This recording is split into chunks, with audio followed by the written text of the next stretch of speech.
a simple chorus that is an easy testimony. God loves us. Sometimes it's nice to freak out the sound man. That was my fault. He's trying to turn me all the way up and it's not on.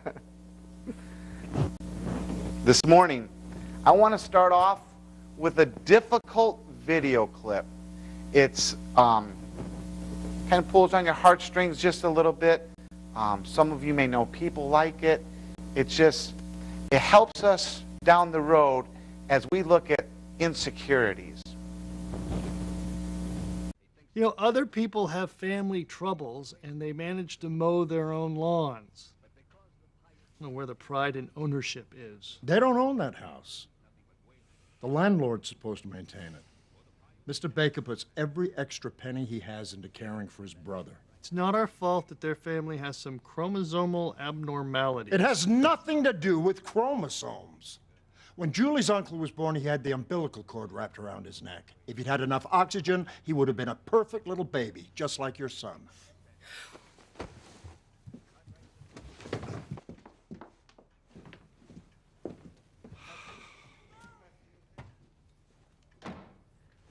Sorry about that. Why is Mom so upset? Because, but for the grace of God, your mother could be standing in Mr. Baker's shoes. Did her brother have the cord wrapped around his neck, too? You did. Luckily, the doctor who delivered you was on the ball and got it untangled, but it easily could have gone the other way. Here we have a young man, the boy, and throughout the movie, because of incidents like this, he has insecurities. He is insecure about the things that are taking place in his life, and with great reason. We have seen for a couple weeks now a father who has no compassion. He has, and if you were to watch the movie Flip, he has a hatred for, well, first of all, like I said, no compassion. And we saw it right there as he was not even compassionate to his wife, who you could see she was distraught as she's hearing the story unfold again that took place in her life.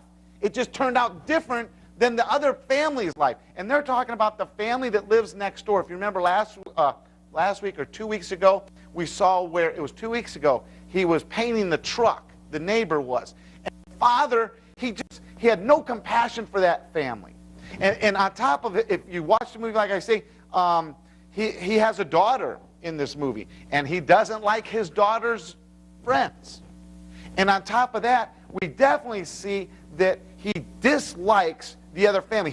Once again, he goes back to the yard. He talks about, you know what, if they had pride in their house, their yard, they would mow it. And he was dumb enough to say that chromosomes and these difficulties that are in their life, which is not true, are the reasons that he doesn't mow the lawn. It's dumb. And this father has so many problems. And in a sense, I believe the father has his own insecurities. When you think that you're this small, when you think about all your problems, you can go a bunch of ways. You can be like the father who is always aggressively blaming someone else, who is always hating someone else, who tries to elevate himself so his insecurities will not be seen. The problem is, though, his boy has seen how his dad has been. For what? His boy is probably 11 years old, 12 years old. So for that many years, his boy has grown up seeing his dad be the kind of person who has no love. Or let me repeat that. Not repeat it. Let me rephrase that. His love is conditional. He loves his boy because his boy is perfect. His boy, even though he had his umbilical cord wrapped around his throat, he didn't have these problems where when oxygen doesn't get to your brain and it causes you to have problems in life and people look at you different. His boy wasn't like that. So the condition was good for him to love his boy. And his boy grows up seeing how his father is. His father rejects people that do not measure up. Let's look at someone else's insecurities. In the Old Testament that we had this morning, David's best friend, Jonathan. David's best friend, Jonathan, got together with David. And I wish we had hours and hours and hours to teach, because this story is huge. There is so much involved to understand how we get to this point in our text reading. In our Old Testament reading, Jonathan, David's best friend, come together. And Jonathan's dad, King Saul, wants to kill David. And they're at a point where Jonathan's like, well, you know what? I don't really think Dad hates you enough to kill you, but I'll find out. That's the Old Testament reading. And Jonathan says to David that if he does decide that he wants to kill you, I will come and tell you. And if I don't, may something bad happen to me. But if I do, David, you will go off and be safe. But then Jonathan, here's his insecurity. If I do this, he's this small, help me. And he's trying to get bigger. Watch out for me. Watch out for my house. Watch out for all of my household. If I help you, David, my best friend, you help me in the end. And David vows to help him. David, he reassures him, Jonathan, if this happens, I will always be for you. Okay? I will always be there for you. And so now if you're ever insecure, if you have a problem, and someone comes up and says, I will always be there for you, wouldn't you kind of like, stand a little taller? Whew, I can relax now. And that's probably the way that Jonathan was as his best friend. 1 Samuel 20, 14, 15 is where we see it. And you shall not only show me the kindness of the Lord while I still live, that I may not die, but you shall not cut off your kindness from my house forever. No, not when the Lord has cut off every one of the enemies of David from the face of the earth. David is going to watch out for Jonathan's household. This then brings us up to our text of the morning. 2 Samuel chapter 9, verses 6 through 13. Mephibosheth is the son of Jonathan. Now when Mephibosheth, the son of Jonathan, the son of Saul, had come to David, he fell on his face and prostrated himself. Then David said, Mephibosheth? And he answered, Here is your servant. So David said to him, Do not fear, for I will surely show you kindness for Jonathan, your father's sake, and will restore to you all the land of Saul your grandfather, and you shall eat bread at my table continually. Then he bowed himself and said, What is your servant that you should look upon such a dead dog as I? And the king called to Ziba, Saul's servant, and said to him, I have given to your master's son all that belonged to Saul and to all his house. You therefore and your sons and your servants shall work the land for him, and you shall bring in the harvest, that your master's son may have food to eat. But Mephibosheth, your master's son, shall eat bread at my table always. Now Ziba had 15 sons and 20 servants. Then Ziba said to the king, According to all that my lord the king has commanded his servant, so will your servant do.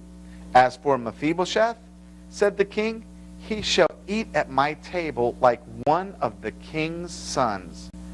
Mephibosheth had a young son whose name was Micah, and all who dwelt in the house of Ziba were servants of Mephibosheth. So Mephibosheth dwelt in Jerusalem, for he ate continually at the king's table, and he was lame in both feet. There was a civil war. And after the civil war, David, King David, remembers the vow that he made to his best friend Jonathan to search out and find the house of Jonathan and save them and watch over them and take care of them.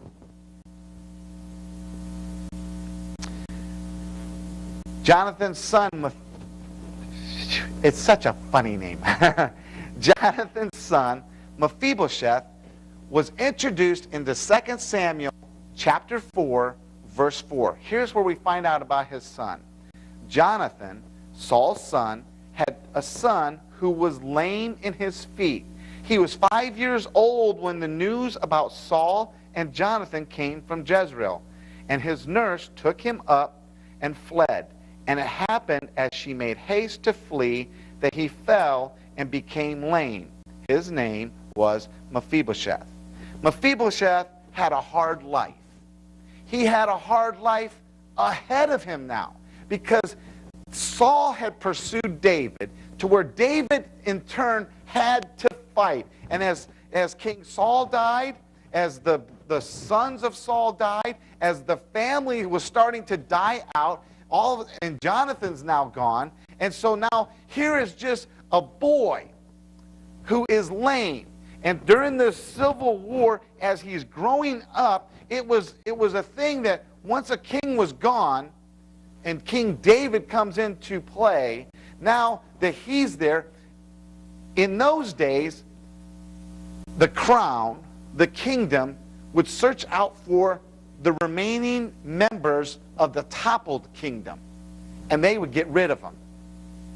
And so here you have sons dying off, and you have this young boy who's lame, cannot run. He's got both his ankles were broken because at 5 years old. They never healed right. He's lame. And in those days, if you were lame, you were an outcast. If you couldn't work, that meant you had to beg. If you were a beggar, you were an outcast. And not only was he an outcast because he was lame, but he was an outcast because he was of a bad king. He was of the toppled king. And here is King David coming in and cleaning house. And so he's kind of like in fear of his life. He's a fugitive. He's trying to lay low so that he will not be the next one that dies.